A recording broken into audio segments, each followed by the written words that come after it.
ये कहानी है एक श्राप की, एक ऐसे श्राप की जिसने एक राजा का जीवन तबाह कर दिया, एक ऐसे श्राप की जिसने एक साम्राज्य का भविष्य हमेशा के लिए बदल दिया।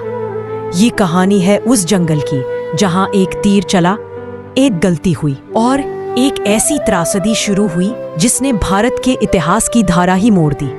लेकिन ये कहानी सिर्फ एक श्राप तक सीमित नहीं है।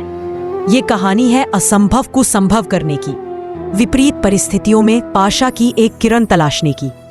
ये कहानी है उन 5 महान योद्धाओं के जन्म की जिन्हें हम पांडवों के नाम से जानते हैं, और ये कहानी है उन 100 भाइयों के जन्म की जिनकी महत्वाकांक्षा ने इस दुनिया के सबसे बड़े और विनाशकारी युद्ध को जन्म दिया।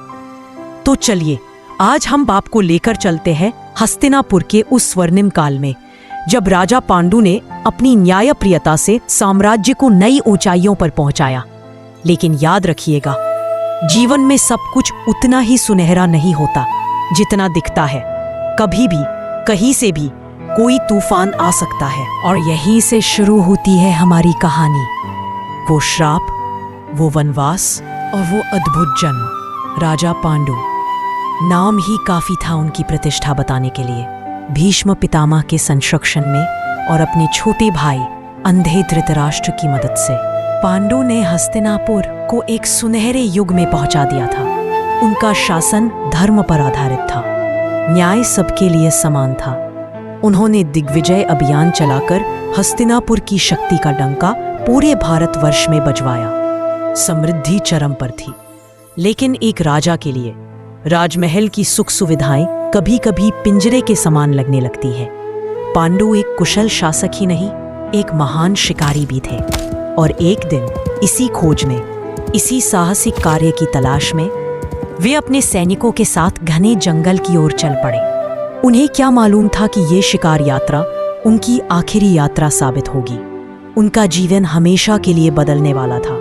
जंगल का आवरण गहरा और रहस्यमय होता जा रहा था। पांडु अपने सैनिकों से अलग अकेले ही आगे निकल गए थे। तभी उनकी नजर पड़ी एक अद्भुत दृश्य पर। एक सुंदर हिरण का जोड़ा प्रेमालाप में लीन एक दूसरे के साथ खेल रहा था। प्रकृति का यह मनोरम दृश्य किसी का भी हार्ट मेल्ट कर सकता था।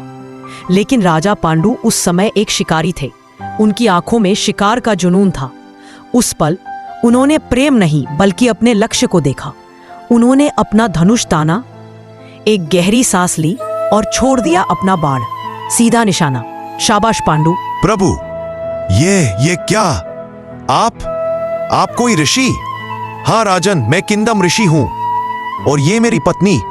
हम प्रकृति के बीच प्रेम का आनंद ले रहे थे, और तुमने इस पवित्र क्षण में हम पर हमला कर दिया।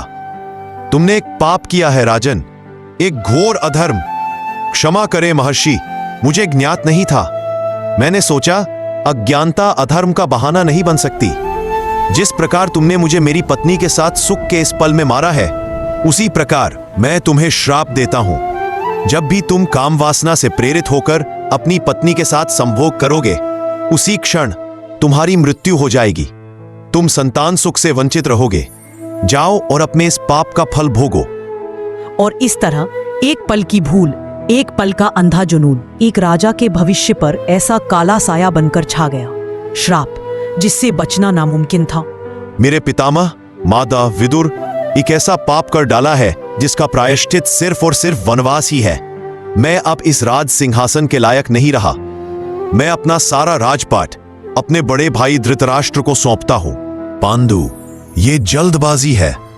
श्राप तो दिया गया है, लेकिन हो सकता है कोई उपाय निकल आए। हां राजन, राज्य आप जैसे न्यायप्रिय राजा की जरूरत है। नहीं, मेरा निर्णय अटल है। जो राजा अपने कर्मों पर नियंत्रण नहीं रख सकता, वह लाखों लोगों का शासन क्या संभालेगा। मैं अपनी पत्नियों कुंती और माद्री के साथ वन में चला जाऊंगा। यही मेरा अंतिम फैसला है। और इस तरह एक श्राप ने न सिर्फ एक राजा का जीवन बर्बाद किया, बल्कि एक साम्राज्य को एक ऐसे शासक के हाथों में सौंप दिया जो शारीरिक रूप से अंधा तो था ही, लेकिन कई बार राजनीतिक रूप से भी अंधा साबित होने वाला था। धृतराष्ट्र के सिंहासन पर बैठते ही हस्तिनापुर के भाग्य में एक नया अंधेरा अध्याय जुड़ गया। लेकिन इसके समानांतर वन में एक और कहानी लिखी जा रही थी, एक कहानी जो असंभव को संभव करने वाली थी। महारानी, वन से समाचार आया है, रानी कुंती को एक तेजस्वी पुत्र हुआ है। कैसे? पांडु तो श्रापित है, फिर भी उन्हें पुत्र की प्राप्ति हुई, और मैं 2 साल से इस गर्भ को ढो रही हूं और कुछ नहीं हो रहा। क्यों? गांधारी का धैर्य जवाब दे गया। ईर्ष्या और हताशा के आवेग में उन्होंने अपनी ही गर्भ पर प्रहार कर दिया, और जो हुआ वो किसी ने सपने में भी नहीं सोचा था। डरो मत पुत्री, तुम्हारी तपस्या और निष्ठा व्यर्थ नहीं गई। तुम 100 पुत्रों की माता बनोगी। 100? पर ये... व्यासा ने कहा, मेरे कहने का पालन करो। इस मांसपिंड पर शीतल जल का छिड़काव करो, फिर इसे 101 बराबर टुकड़ों में काटकर घी से भरे हुए घड़ों में रख दो। समय आने पर तुम्हें तुम्हारा वरदान प्राप्त होगा। और ऐसा ही किया गया। 101 घड़े तैयार किए गए, और फिर समय आने पर एक अद्भुत, रहस्यमय और थोड़ा डरावना चमत्कार हुआ। इस तरह घड़ों से जन्मे 100 पुत्रों को कौरव कहा गया। सबसे बड़े पुत्र का नाम रखा गया दुर्योधन। उसके जन्म के समय गधे रेंके, कौवे चिल्लाए और तूफान आया। ये सभी अशुभ संकेत थे। विदुर ने धृतराष्ट्र से कहा, महाराज, ये बालक, इसके लिए, इसके कारण हमारे कुल का सर्वनाश होगा। इसका जन्म ही हमारे वंश के विनाश के लिए हुआ है। आपको इस बालक का त्याग कर देना चाहिए, कुल की रक्षा के लिए। धृतराष्ट्र ने विदुर से कहा, लेकिन विदुर, ये मेरा पुत्र है, मेरा ज्येष्ठ पुत्र, मैं एक पिता हूं, मैं इसे कैसे मार सकता हूं? नहीं, भाग्य जो लिखेगा वो होकर रहेगा, मैं इसे पालूंगा। और इस तरह पिता का प्यार, अंधा प्यार, भविष्यवाणी और नीति पर भारी पड़ गया। दुर्योधन के जीवित रहने का फैसला आने वाले विनाश की नींव का पहला पत्थर साबित हुआ। पांडु ने कुंती से कहा, कुंती, देखो ये छोटे पक्षी भी अपने बच्चों के साथ कितने सुखी हैं, और मैं, एक राजा, श्राप के कारण संतान सुख से वंचित रह गया हूं। मेरे कारण तुम और माद्री भी मातृत्व के सुख से वंचित हैं। यह मेरे लिए सबसे बड़ा दंड है। कुंती बोली, स्वामी, शायद एक उपाय है। मेरी युवावस्था में मैंने महर्षि दुर्वासा की बहुत सेवा की थी। उन्होंने प्रसन्न होकर मुझे एक दिव्य मंत्र दिया था। उन्होंने कहा था कि इस मंत्र का प्रयोग करके मैं किसी भी देवता का आह्वान कर सकती हूँ और उनसे एक पुत्र प्राप्त कर सकती हूँ। पांडु ने कुंती से कहा, क्या सच ये संभव है? हे प्रिया, तुमने ये बात अब तक क्यों छुपाई? पांडु ने कुंती से कहा, नहीं कुंती, ये तो एक वरदान है, भगवान ने हम पर दया की है। सबसे पहले इस मंत्र का प्रयोग करो, धर्मराज का आह्वान करो। मैं चाहता हूं कि मेरा ज्येष्ठ पुत्र धर्म का प्रतीक हो।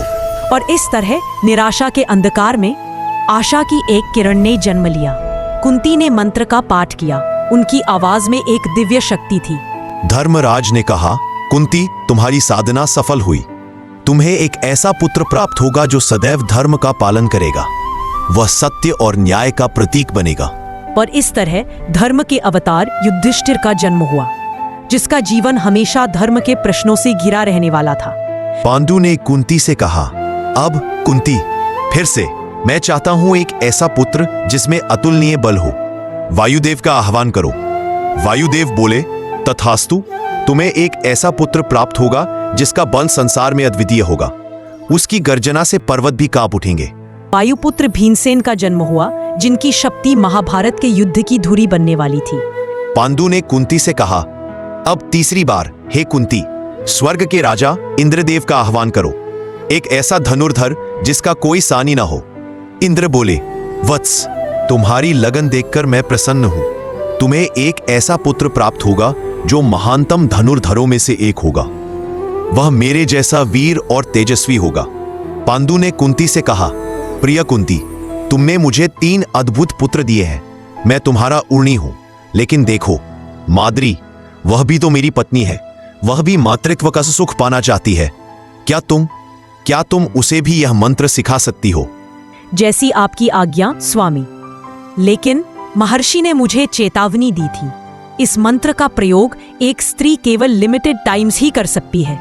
मैं माद्री को मंत्र तो दे दूंगी, लेकिन वह इसका केवल एक बार ही प्रयोग कर पाएगी। मेरा विश्वास करो, इससे अधिक नहीं। कुंती के मन में छिपी ईर्ष्या ने उससे ये छल किया। दरअसल ऐसी कोई लिमिटेशन नहीं थी, लेकिन वह नहीं चाहती थी कि माद्री के पुत्र उसके अपने पुत्रों से अधिक हो जाए। माद्री, हे सुंदर, स्वस्थ और निपुण अश्विनी कुमारों, मुझे पुत्र रत्न प्रदान करो। अश्विनी कुमारों ने कहा, तथास्तु, तुम्हें 2 पुत्रों की प्राप्ति होगी। वे संसार के सुंदरतम और बुद्धिमान योद्धाओं में से एक होंगे। और इस तरह माद्री के जुड़वा पुत्रों नकुल और सहदेव का जन्म हुआ। नकुल संसार का सर्वश्रेष्ठ घुड़सवार और तलवारबाज बना और सहदेव सबसे बड़ा ज्ञानी और रहस्यमयी योद्धा। जाते जाते आपके लिए एक सवाल, ऋषि कश्यप की कौन सी पत्नी से गरुड़ और अरुण का जन्म हुआ? नीचे कमेंट्स में लिखें। इसका जवाब आपको इस वीडियो में मिलेगा, जिसका लिंक डिस्क्रिप्शन में है। आपको ये कहानी कैसी लगी कमेंट्स में बताइए। इस महाभारत की कहानी का पार्ट 1 हमारे चैनल पर डाला है, इसे अवश्य देखें। कमेंट्स में जय श्री कृष्ण लिखें।